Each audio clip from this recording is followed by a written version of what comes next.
ఈ రాష్ట్రంలో అవినీతి జరుగుతుంది నిజం కాదా? స్కాములు జరుగుతున్నది నిజం కాదా? అవినీతి పంపకాలు జరుగుతున్నది నిజం కాదా? మంత్రులకు మధ్యలో పారిశ్రామికవేత్తలను బెదిరించి, పిస్తోళ్లతో బెదిరించి, రైఫిళ్లతో బెదిరించి సంతకాలు పెట్టి ఇచ్చుకుంటున్నది నిజం కాదా? ఆ టెండర్లలో కమిషన్లు కావాలని అడుగుతున్నది నిజం కాదా? ఏ శాఖలో లేదు చెప్పండి అవినీతి? ప్రతి శాఖలో అవినీతి జరుగుతుంది. సివిల్ సప్లైలో స్కామ్ జరిగింది, ఫ్లై యాష్లో స్కామ్ జరిగింది, రవాణా శాఖలో స్మార్ట్ కార్డుల స్కామ్ జరిగింది, ఇల్ ట్యాప్ లో 5 లక్షల కోట్ల స్కామ్ జరిగిందని చెప్పినాం, భూకుంభకోణంలో 50,000 స్కామ్ జరిగిందని చెప్పినాం, ఇట్లా హెచ్ఎండిఏ లేఅవుట్లలో స్కామ్ జరిగిందని చెప్పినాం. ఇట్లా మంత్రుల స్కామ్ల పంచాయతీ జరుగుతూ ఉన్నది, పంపకాల పంచాయతీ జరుగుతూ ఉన్నది. ఇది ప్రజల ఆస్తిని అంతా కూడా విచ్చలవిడిగా పర్సెంటేజ్ల ప్రకారం పంచుకుంటా ఉన్నారు. కొట్లాడి తెచ్చుకున్నటువంటి తెలంగాణ ఇలా దాచి దయ్యాల పాలు చేసినట్టు ఇలా కాంగ్రెస్ పార్టీ నాయకుల చేతిలో పెడితే ఇలా ఆస్తుల పంపకాలు తప్ప, పర్సెంటేజ్ల పంపకాలు తప్ప ఎవరు కూడా ప్రజల సమస్యల గురించి మాట్లాడతలేరు. 6 గ్యారంటీలు ఏమైనాయి, 420 హామీలు ఏమైనాయి, 13 డిక్లరేషన్లు ఏమైనాయి అని ప్రశ్నిస్తున్నాం. రైతు రుణమాఫీ ఎందుకు ఇస్తలేరని ప్రశ్నిస్తున్నాం. రైతుకి ఇచ్చినటువంటి రైతు భరోసా ఏమైందని అడుగుతా ఉన్నాం. 2 లక్షల రుణమాఫీ ఏమైందని అడుగుతా ఉన్నాం. 2 లక్షల ఉద్యోగాలు ఎందుకు ఇస్తలేరని ప్రశ్నిస్తా ఉన్నాం. మీరు ఇచ్చినటువంటి హామీల గురించి ప్రశ్నిస్తున్నందుకు ఈ ప్రభుత్వానికి, ముఖ్యమంత్రికి మొత్తం ఏదో మేము వీళ్ళ బండారం బయట పెడుతున్నామని చెప్పేసి ఉటాగుట్టిన హరీష్ రావు గారికి నోటీస్ ఇవ్వడం అంటే చాలా విచారకరం. ఎందుకంటే హైకోర్టులో ఆల్రెడీ హరీష్ రావు గారు టెలిఫోన్ ట్యాపింగ్ సంబంధించి క్లీన్ చిట్ ఇచ్చింది. ఇక్కడ క్లీన్ చిట్ ఇచ్చిందని చెప్పేసి 1,000 కోట్ల రూపాయలు ఖర్చు పెట్టి సుప్రీంకోర్టుకు పోయింది. సుప్రీంకోర్టు కూడా 15 రోజుల కింద క్లీన్ చిట్ ఇచ్చింది. హరీష్ రావు గారు మరింకోసారి విచారణ చేపట్టద్దని క్లియర్ గా సుప్రీంకోర్టు ఇచ్చింది. అంటే ఈ ప్రభుత్వానికి చట్టాల మీద నమ్మకం లేదు, చట్టాలంటే గౌరవం లేదు, న్యాయస్థానాలంటే గౌరవం లేదన్నట్టే కదా. మరి ఇలా సుప్రీంకోర్టు క్లీన్ చీట్ ఇచ్చిన తర్వాత మళ్ళీ ఇలా విచారణ పేరు మీద సిట్టి, అంటే సుప్రీంకోర్టు కంటే గొప్ప న్యాయస్థానం ఏం కాదు కదా, గొప్ప సంస్థ ఏం కాదు కదా సిట్టు అనేది మీ అవసరాల కోసం, మీ అవసరాలు వెల్లదీసుకోవడం కోసం సిట్టుని ఏర్పాటు చేసుకున్నది.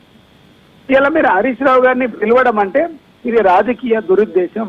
ఇలా రాజకీయంగా ఎదుర్కోలేక, మేము అడుగుతున్నటువంటి ప్రశ్నలకు సమాధానం చెప్పలేక, 6 గ్యారంటీల అమలు గురించి ప్రశ్నిస్తున్నందుకు, 2 లక్షల రుణమాఫీ కాలేదని ప్రశ్నిస్తున్నందుకు, 2 లక్షల ఉద్యోగాలు ఇయ్యలేదని ప్రశ్నిస్తున్నందుకు, 2,000 పెన్షన్ను 4,000 పెంచమన్నారు ఎందుకు ఇస్తలేరని అడుగుతున్నందుకు, ఇవన్నీ అడుగుతున్నందుకు మమ్మల సిట్ల పేరుట, కమిషన్ల పేరుట ఎంక్వైరీలు వేసి టీఆర్ఎస్ పార్టీ నాయకత్వాన్ని, కేసీఆర్ గారిని, కేటీఆర్ గారిని, హరీష్ రావు గారిని ఇబ్బంది పెట్టేటువంటి ప్రయత్నం ఈ పార్టీ, ఈ ప్రభుత్వం 24 నెలల నుంచి అదే పనిచేస్తా ఉన్నారు. ఈ ప్రజలకు కానీ శ్రీనివాస్ గారు, ఈ రోజు శ్రవణ్ రావుకు సంబంధించి అనేక అంశాల మీద శ్రవణ్ రావు గారు ఆ ఎక్విప్మెంట్ తన కార్యాలయంలో పెట్టిన దాని వెనక హరీష్ రావు గారి ప్రమేయం ఉంది అని అనేది సిట్ ఆరోపిస్తోంది కదా. శ్రవణ్ రావునైనా, నవీన్ కుమార్ ఎమ్మెల్సీనైనా ఉద్దేశపూర్వకంగా పిలిచి ఎక్కడైనా ఫిట్ చేయాలనేటువంటి ఉద్దేశంతోనే ఈ ప్రభుత్వము పోలీసు అధికారులను పెట్టి ఇబ్బందులు పెడతా ఉన్నది. ఎక్కడైనా వేసి ఫిక్స్ చేయాలనేటువంటి దురుద్దేశంతో ఇలా ఈ ప్రభుత్వం చేస్తా ఉన్నది. ఈ ప్రభుత్వానికి చిత్తశుద్ధి ఉంటే ఆనాటి డిహెచ్ఈపీ మహేందర్ రెడ్డికి ఎందుకు ఇయ్యేది నోటీసులు? డీజీపీ మహేందర్ రెడ్డికి ఇవ్వాలి కదా. మహేందర్ రెడ్డి ఆ రోజు డీజీపీగా ఉన్నాడు కదా, ఎందుకు ఇస్తలేదు? మరి ఒక పక్క ముఖ్యమంత్రి ఢిల్లీలో ప్రెస్ మీట్ లో మాట్లాడుతూ ఫోన్ ట్యాపింగ్లు జరిగాయి అన్నాడు.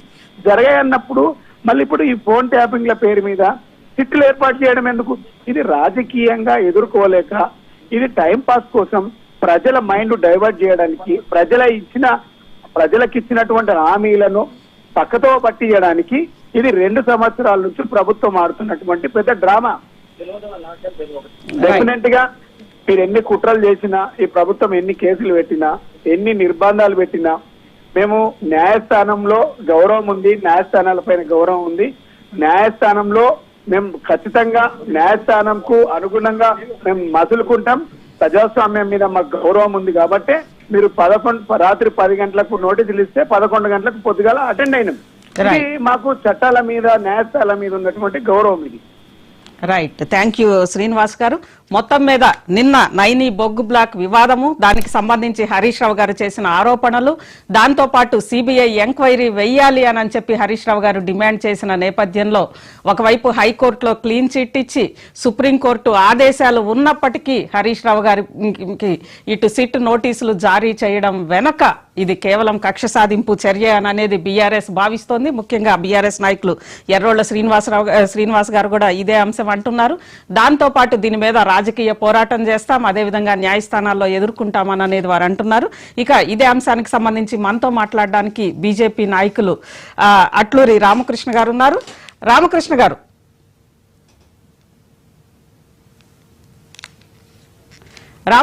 వినిపిస్తోందా?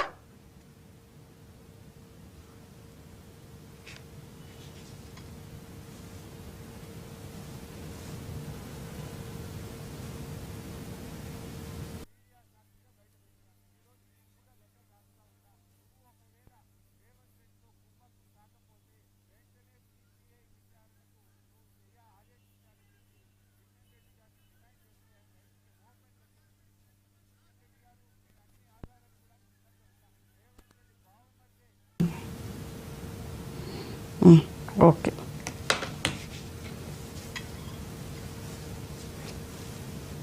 ఎస్. ఇక ఇదే అంశానికి సంబంధించి మనతో మాట్లాడడానికి బీజేపీ నాయకులు అట్లూరి రామకృష్ణ గారు ఉన్నారు. రామకృష్ణ గారు,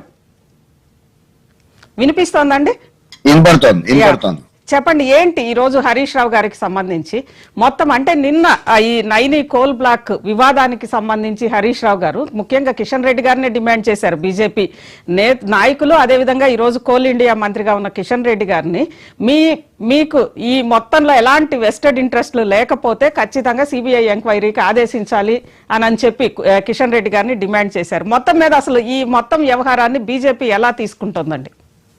అంటే ఫోన్ ట్యాపింగ్ విషయాలు వచ్చేసరికి ఫోన్ ట్యాపింగ్ విషయంలో భారతీయ జనతా పార్టీ నాయకులు ముందుగా బండి సంజయ్ గారు కానీ, ఈటెల రాజేందర్ గారు కానీ, ప్రేమేందర్ రెడ్డి గారు, మనోహర్ రెడ్డి గారు, వీళ్ళందరూ కూడా ఫోన్ ట్యాపింగ్ ఎవరైతే అయినాయో వీళ్ళందరూ కూడా ముందుగా చెప్పటం ఫోన్ ట్యాపింగ్ జరిగింది, దీని మీద ఎంక్వైరీ చేయాలా, విచారణ చేయాలా, దానికి సంబంధించినటువంటి నిజాల్ని బయట తీసి దోషులకు శిక్ష విధించాలనేటటువంటిది మేము డిమాండ్ చేస్తా వచ్చాం.